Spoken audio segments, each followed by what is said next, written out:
আমাৰ বাজেট যি সেশন চলি আছে তাত নিৰ্মলা সীতাৰমণে যি ঘোষণা কৰিলে আমি গোটেই ব্ৰহ্মপুত্ৰ ভেলী ফাৰ্টিলাইজাৰ কৰ্পোৰেশ্যনৰ আমি সকলো কৰ্মচাৰীবৃন্দ বিষয়া ৱৰ্কাৰ সবেই আমি যথেষ্ট সুখী 2006 চনৰ পৰা এই নামৰূপ 4 ঘোষণা হোৱাৰ পাছৰ পৰা এই ফেক্টৰীটোৰ ইউনিয়নৰ লগত জড়িত বা জড়িত নথকা ইয়াত প্ৰতিজন কৰ্মচাৰী প্ৰতিজন বিষয়াই এই বিষয়ে আমি বিভিন্ন সময়ত বিভিন্ন প্ৰতিবাদ কৰি আহিছোঁ বিভিন্ন ধৰণৰ দাবী আমি উত্থাপন কৰি আহিছোঁ ইয়াৰ কাৰণে আমি দিল্লীলৈও বহুতবাৰ গৈছোঁ কিন্তু আজি এই সুদীৰ্ঘ 19 বছৰৰ মূৰত আজি এই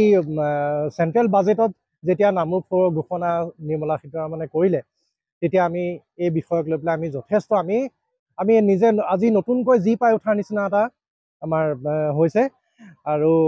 এই বিষয়ত আমাৰ ইউনিয়নবিলাকৰ প্ৰতিজন সদস্যকে আমি অভিনন্দন জনাইছোঁ ই অকল নামৰূপৰ আমাৰ এই অঞ্চলটোৰে অকল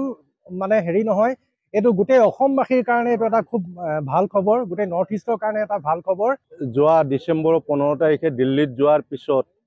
সৰ্বানন্দ সোণোৱালক এপইণ্টমেণ্ট পোৱাৰ পিছত জে পি নাড্ডাক তেখেতে 20 তাৰিখে লগ কৰাই দিছিলে আৰু জে পি নাড্ডাই কৈছিলে এই বাজেটত প্ৰথম দিনাখনে ফেব্ৰুৱাৰী 1 তাৰিখে এই বাজেটত ধৰা হ'ব আৰু তেখেতক আমি যিখিনি কথা আমাক দিছিলে তেখেতক আমি ধন্যবাদ জে পি নাড্ডাক ধন্যবাদ দিছোঁ সৰ্বানন্দ সোণোৱালক ধন্যবাদ দিছোঁ অসমৰ মুখ্যমন্ত্ৰী আৰু আমাৰ লোকেল MLA তৰংগ গগৈদেৱকো আমি ধন্যবাদ জনাইছোঁ কাৰণ নামৰূপ চতুৰ্থ গোট অবিহনে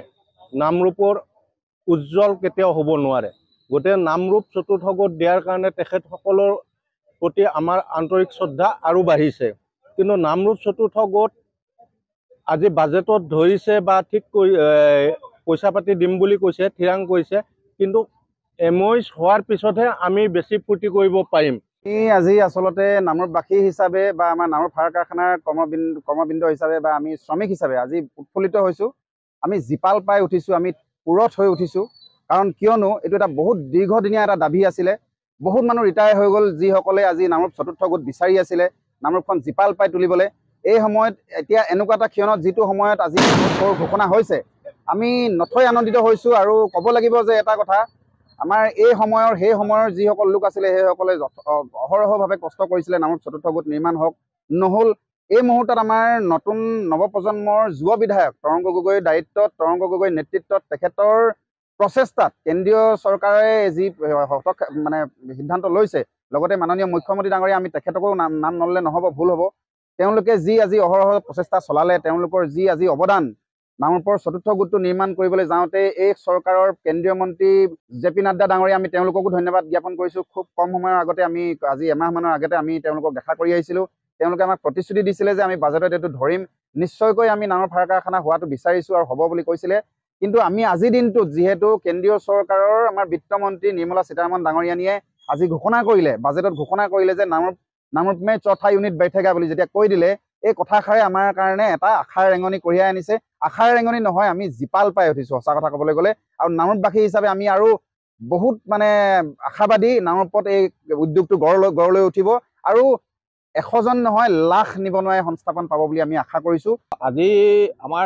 যি কেন্দ্ৰীয় বাজেটত অলপ আগতে আমি দেখা পালোঁ যে নিৰ্মলা সীতাৰমণ ডাঙৰীয়ানী তেখেতে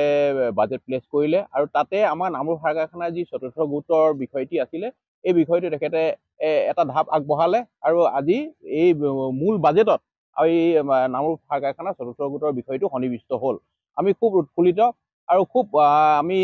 আদৰণি জনাইছোঁ বিশেষকৈ আমাৰ কেন্দ্ৰীয় চৰকাৰ তথা আমাৰ অসম চৰকাৰক বিশেষভাৱে এই গোটেই বিষয়বস্তুটো সবলভাৱে আগবঢ়াই নিয়াৰ ক্ষেত্ৰত আমাৰ সন্মানীয় মুখ্যমন্ত্ৰী আমাৰ হিমন্ত বিশ্ব শৰ্মা ডাঙৰীয়া আমাৰ ভাৰত চৰকাৰৰ কেবিনেট মন্ত্ৰী সৰ্বানন্দ সোণোৱাল ডাঙৰীয়া আৰু আমাৰ সন্মানীয় বিধায়ক নাহৰকটীয়া সমষ্টি সন্মানীয় তৰংগ গগৈ ডাঙৰীয়া এই তিনিগৰাকী ব্যক্তি আমাৰ যি নামৰূপ সাৰ কাৰখানাৰ চতুৰ্থ গোটৰ যি বিষয়টি আছিল সেই বিষয়টো তেখেতসকলে এটা বলিষ্ঠ পদক্ষেপ হাতত লৈ তেখেতসকলে আগবঢ়াই নিলে আৰু আজি বিশেষকৈ আমি যি আশাৰে ইমান দিনে বাট চাই ৰৈছিলোঁ যে কেন্দ্ৰীয় বাজেটত কেতিয়া সোমাব আজি সেই দিন আহিল আৰু আজি আমি দেখা পালোঁ যে আমাৰ নিৰ্মলা সীতাৰমণ ডাঙৰীয়ানীয়ে তেখেতে কেন্দ্ৰীয় বাজেটত এই বিষয়টো সন্নিৱিষ্ট কৰিলে প্ৰকৃততে হয়, কথাটো আমাৰ ইমান দীঘলীয়া হ'ল, আজি 18টা বছৰ পাৰ হৈ গ'ল। প্ৰতিটো দিনতে এটা এটা নামুৰ ফ'ৰ্থৰ ওপৰত হিচাপ হয় বা চৰকাৰৰ মহলত আলোচনা বহুত হৈছে, এইখিনি দেখিবলৈ পাইছোঁ। কিন্তু আজিৰ তাৰিখত আমি বাজেটত যেতিয়া ধাৰ্য কৰা হৈছে, এইটো বাতৰি পাই আমি যথেষ্টখিনি ভাল পাইছোঁ। আৰু যোৱা মাহত আমি যেতিয়া দিল্লী গৈছিলোঁ, তেতিয়া আমি এডিশ্যনেল ছেক্ৰেটেৰী ভাৰতভূষণ দেৱক আমি লগ কৰোঁতে আমি সুধিছিলোঁ যে প্ৰকৃততে নামৰূপ হেৰিটো কেবিনেট হেৰিটো নোটটো কেনেকৈ গৈছে। তেখেতে কিন্তু কোৱা নাই, কিন্তু এটা কথাই কৈছে যে যিটো গৈছে নামৰূপত ভালৰ কাৰণে গৈছে, আৰু কেবিনেট এপ্ৰুভেলটো যেতিয়া এপ্ৰুভ হোৱা নাই তেতিয়ালৈকে এতিয়া ক'ব নোৱাৰি, কিন্তু যি গৈছে আপোনালোকে ভাল হেৰিয়াত গৈ আছে, গতিকে এপ্ৰুভেল হ'ব, সেইটো কথা ক'লে। যদি আজিৰ তাৰিখত এপ্ৰুভেল হৈছে, নিশ্চয় হৈছে পায়, কেবিনেট এপ্ৰুভেল হোৱাৰ পিছতে তাত আমি হয়তো বাজেটত ৰখা হৈছে।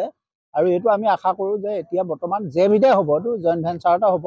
কিন্তু কেবিনেট এপ্ৰুভেল কৰি কৈছে। আৰু কোনো পাৰ্টিক হয়তো তেখেতসকলে এল'কেট কৰি দিছে, অইলৰ পৰা আদি কৰি অন্যান্য পাৰ্টিবিলাকক কোনে কিমান পাৰ্চেণ্টেজ ল'ব এইটো দিছে। আৰু আটাইতকৈ এটা কথা ভাল লাগিলে যে অসম চৰকাৰে 40% যিটো শ্বেয়াৰ লৈছে, এইটো বিশেষভাৱে আমি